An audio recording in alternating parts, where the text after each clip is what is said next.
So getting into lesson 4.6, this one is going to be way more technology based. They're going to throw some composition functions, which means like a function within the function, and we're going to do some comparisons, state some information, but it's all going to be based on either using a graphing calculator or Desmos, whichever one you're working with. So let's take a look at these guys. In this first one, they're asking us to look at the graph or the function of cosine of x squared. So what would happen to the cosine of x? And let me go from, let's see, what's my window at right now? So I'm up from negative 2 pi to positive 2 pi. So that'll be a good window. So let's do, we're going to graph them both so we can compare. So if I said the cosine of x, so that one will come up first. What happens if I square that function? What would you expect to happen?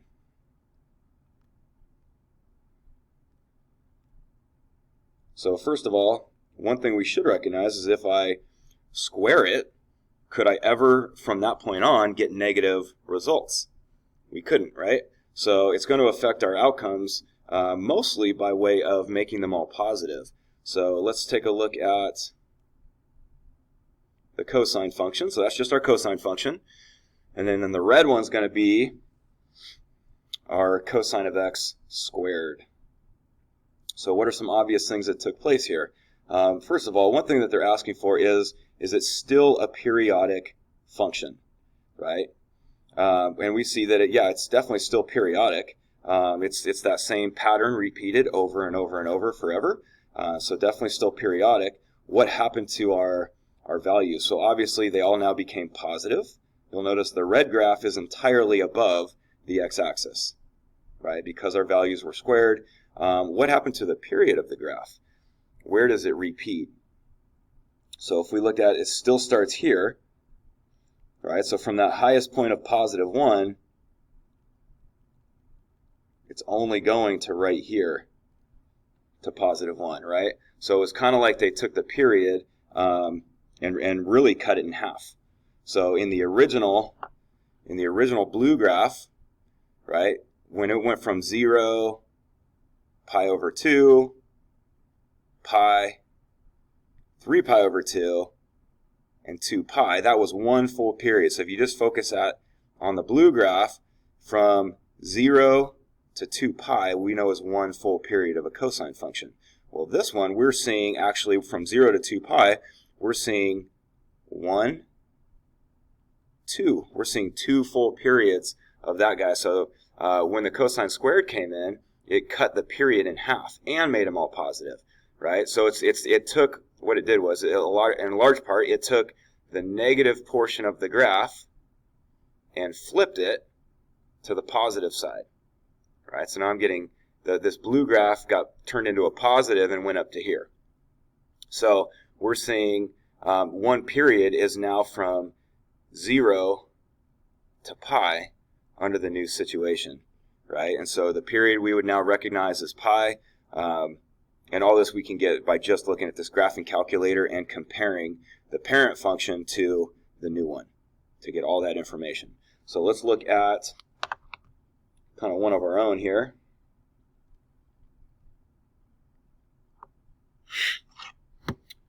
So if we were looking at the sine of 2x quantity squared, well, again, let's just look at, first of all, let's look at the sine of 2x. If I just said, what's the period of the sine of 2x, remember, in order to get this, you would do 2 pi over b, so 2 pi over 2, would tell you that pi is one full period of the sine of 2x. So we know this is what I have to work with initially, so how is that going to be affected by squaring it?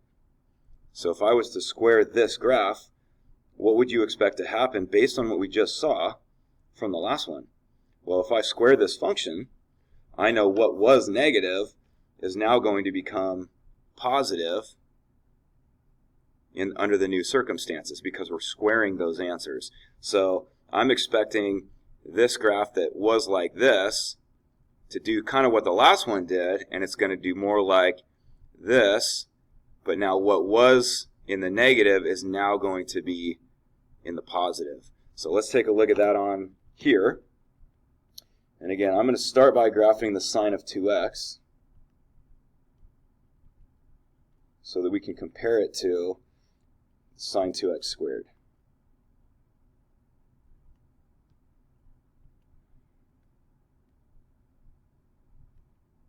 So the blue one that comes up is my sine of 2x.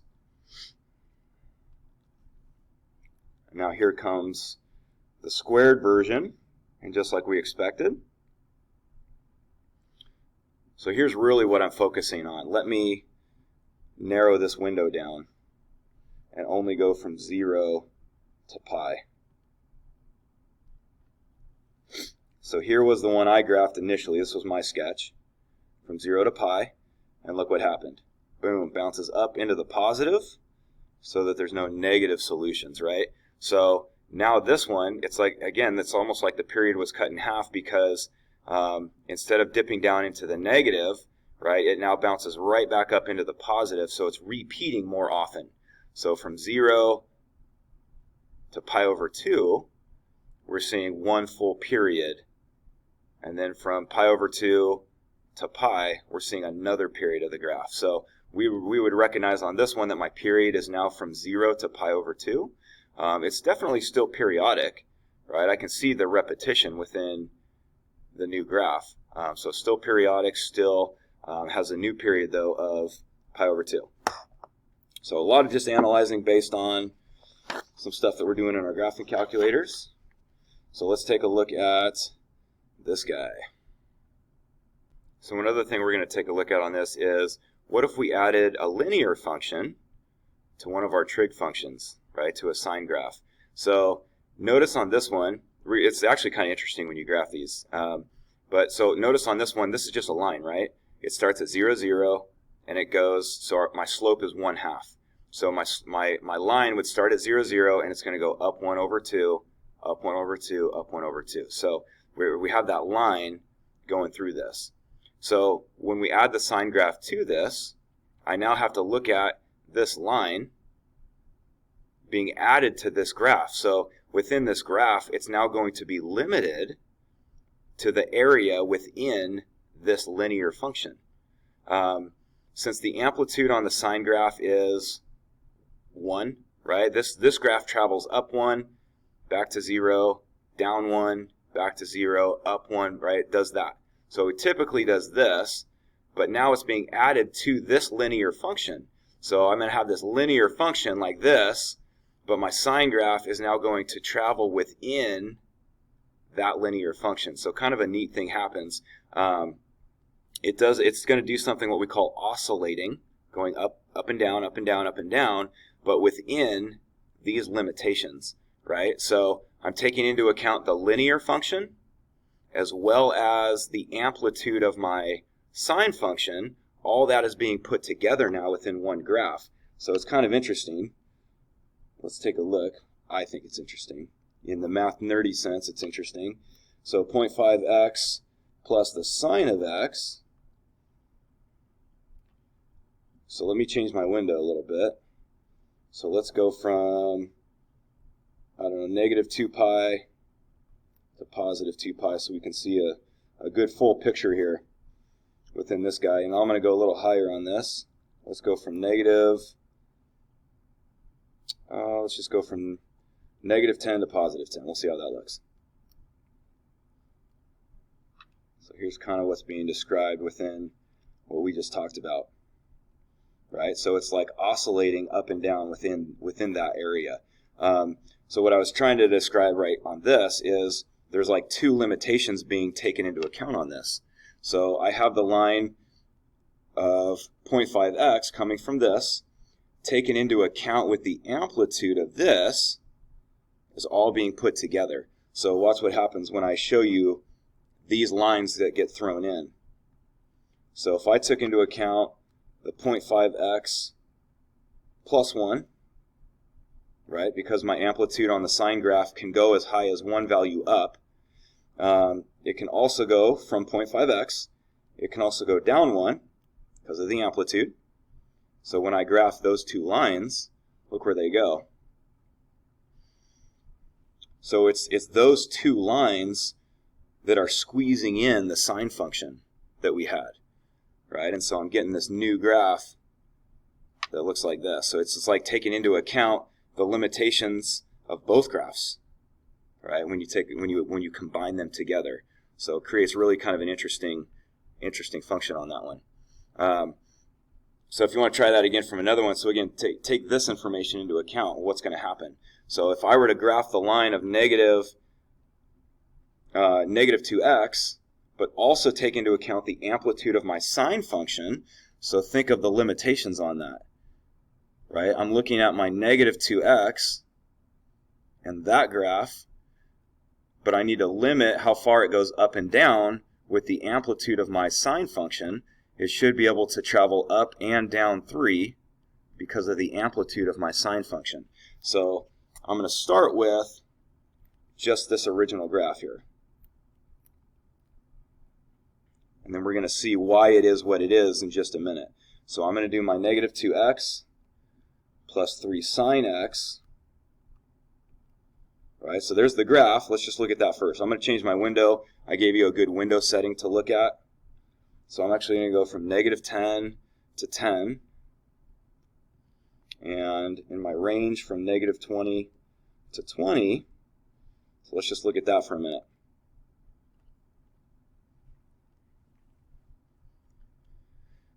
So why is it taking on those characteristics? Why is it going in the negative direction? Why is it being limited to that little group of the section right there? And again, that's where this idea comes into play, where I have the linear function, right? So that gives me the path that it's going down, that negative path of down 2 over 1, down 2 over 1. But it's going to oscillate between the amplitude of a sine function, right? Of being able to travel up 3 and down 3. So I'll show you how that has taken, sort of guides in the direction of that function. So I'm going to do negative 2x plus my amplitude. I also have the negative 2x with the downward amplitude. And you'll see how it guides the graph that we just had. So it's those two lines that guided the graph that we just graphed. Right? So kind of interesting on that too, right? In that math nerdy sense, it's interesting. Let's look at another one that's really kind of fascinating here. Something called a damped oscillation. These guys are kind of cool. I'm also always giving you guys reference pages on these if you need to see more from your book. But so let's just take into account this general format right here, right? So I have some function times a sine function or times a cosine function, right? So where is that going to oscillate between? Well, if I'm multiplying two functions together, this will now oscillate between the positive or negative function here that is being multiplied to the trig function. When this reduces the amplitude of the wave, so you're going to see this one now kind of reduces the amplitude of our sine function. It's called a damped oscillation. You'll see how this looks as we throw this into this. So whatever is being multiplied, whatever function is being multiplied, is called the damping factor as we throw this in. So I am taking a quadratic, and I'm going to multiply that times just my basic sine function. So you guys can see what happens on this. So my damping factor is the x squared plus 5, right? That's my f of x. And we're multiplying that times the sine function here. So keep this in mind if f of x is x squared plus 5.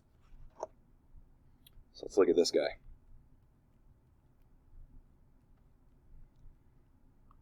So I have x squared plus 5 times the sine of x, and I'll just keep the window that I already had. I think it'll be okay. Let's see how it looks. So notice that it gets dampened or squeezed into the middle. I'm going to expand that out even more so you guys can see it even more. Let's go from negative 20 to positive 20. I'll go a little higher.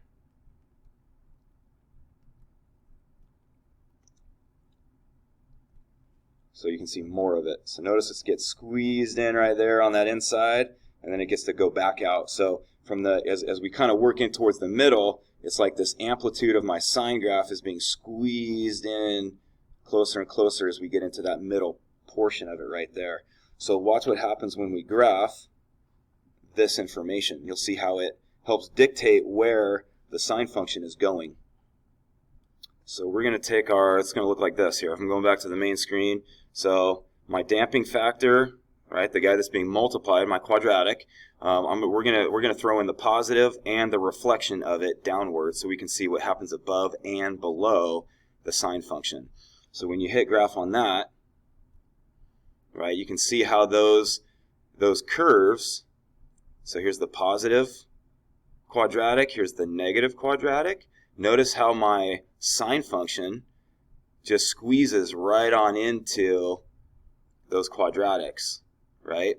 Kind of cool. I think it's kind of cool, you know. So anyway, it's cool how it sort of guides or dictates where the sine function will go, right? The sine function is now sort of just fitting into whatever spaces of those quadratics it can fit into with that. So kind of neat. Anyway, let's look at one more on this. So here I have my exponential function, and we're going to see how that guides my sine of 4x. Let's look at them just individually real quick before we put it all together. So I know that 2 to the negative x looks like this. So here's my 2 to the negative x. So I'm going to have that one as well as its reflection.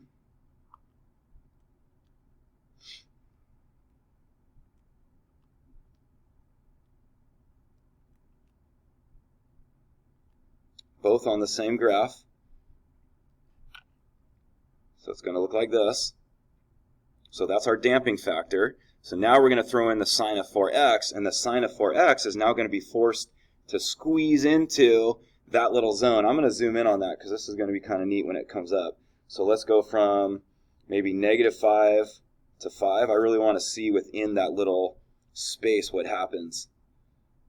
And I'll tighten up my range as well. So I have to fix my range there real quick. Let me go back to this one. So what I'm doing is I'm first going to just throw in all three, right? So I got my damping factors. I'm just going to graph the sine of 4x first. So here's what it would look like if I put all three of those together. I haven't combined them yet, which we'll do in here in just a second. So if I just had the sine of 4x, this is what the sine of 4x would look like, right? It would travel on through just like this. But when I multiply the functions together, watch how the sine of 4x will be forced to squeeze into that little space right there. So I'm going to take my 2 to the negative x and multiply it by the sine of 4x. So here's like the whole thing put together. And let's see how that damping factor causes the sine of 4x to squeeze into that little zone. So again, here comes the exponential functions. And now we're going to see, after the negative comes up, now we're going to see the sine of 4x, how it now has to squeeze into that little space in there. So it takes up all the space that it can as it travels into that little zone and gets tighter and tighter and tighter with it between the two graphs, right? So really kind of a neat process that happens there. So do recognize that the sine graph kind of expands, right? Because now it's being guided by those exponential functions, and so as well as the amplitude is now allowed to increase between the two graphs that it's fitting into. So that's what happens on those. Let me show you just the last couple. So we're going to graph some more like this. So if we looked at the cosine of x, and we were to graph the absolute value of the cosine of x, what would happen? So think for a second, because you can really do this without a calculator. If I just graph the cosine of x, right, because we've already talked about this idea, so I just want you to consider this for a minute. And I might have to adjust my window, but that's okay. So just consider the cosine of x. Let me just see what I got so far. This will be fine. So here's my cosine function. So what's going to happen when I throw in an absolute value symbol? Well, what does an absolute value do? It turns anything that was negative into a positive. So where you see the negative portions of the graph, right, those guys are now going to get reflected to become positive, right? And so now if I throw in, so now I'm going to change this to absolute value. On here, I go into math, go to the right, and it's the first option that says ABS. I'm going to graph the absolute value of the cosine of x.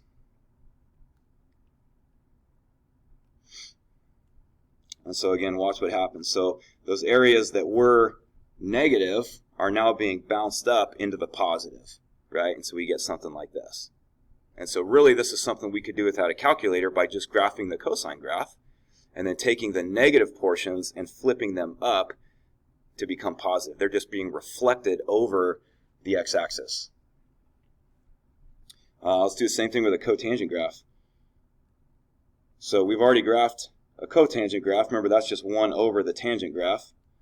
So 1 over the tangent of x. So if I just graph cotangent, what would that look like? If my window's okay. So here's our cotangent graph. Multiple periods of the cotangent graph. Right, when we did this earlier, we only looked at this one, right, from 0 to pi. So this is obviously just multiple periods taking place here. So, but again, what's going to happen to this graph if I put absolute values on it? Anything that was negative is going to be reflected up to the positive. And we could do that by hand. But let's take a look. So now I'm going to throw in the absolute value of that graph. So math, ABS, 1 over my tangent of x.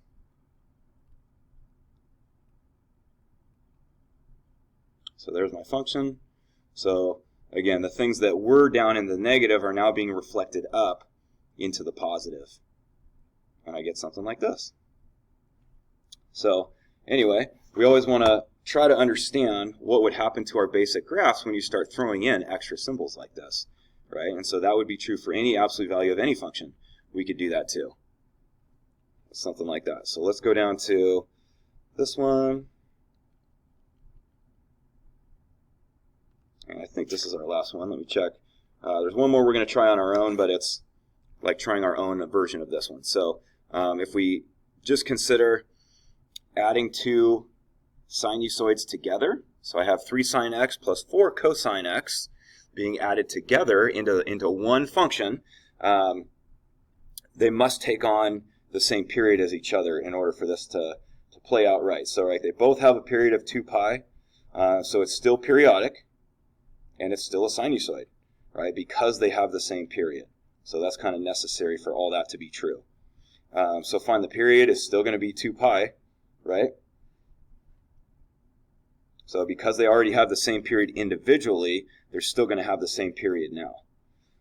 What would the amplitude or phase shift look like as we do this stuff on the graphing calculator? And we're going to look at that on the graphing calculator in just a moment.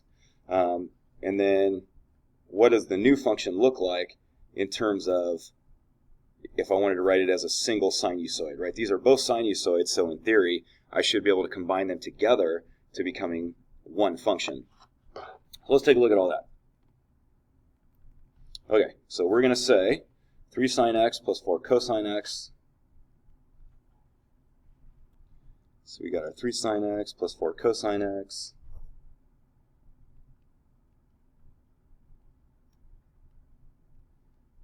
Let's take a look at that.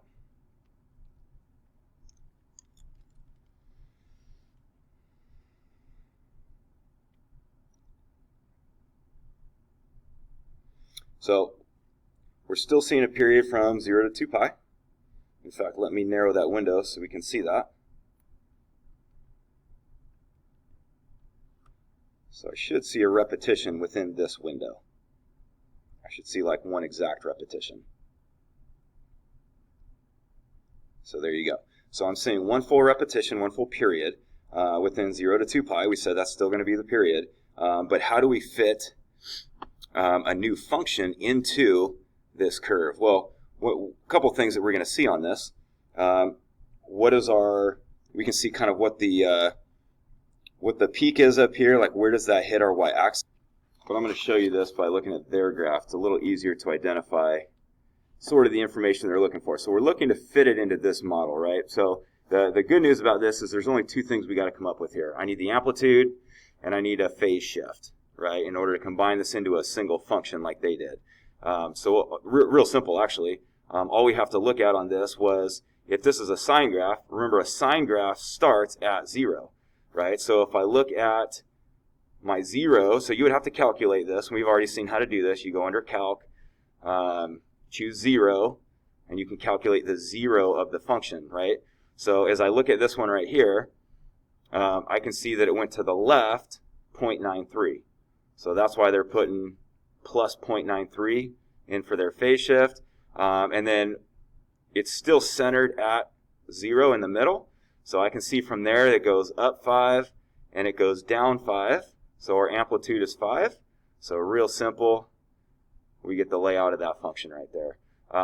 So it would vary if you chose, let's just say you chose to start here and then travel this direction, right? Then you could get a different answer if you did it that way. So you might have said, well, my 0 is whatever this is, and so maybe you would write x minus this value, and then you would use -5 for your a value, right? If you were to start from here, right? Because now then from here you would be going down first instead of up first. So potentially you can get two different equations for this.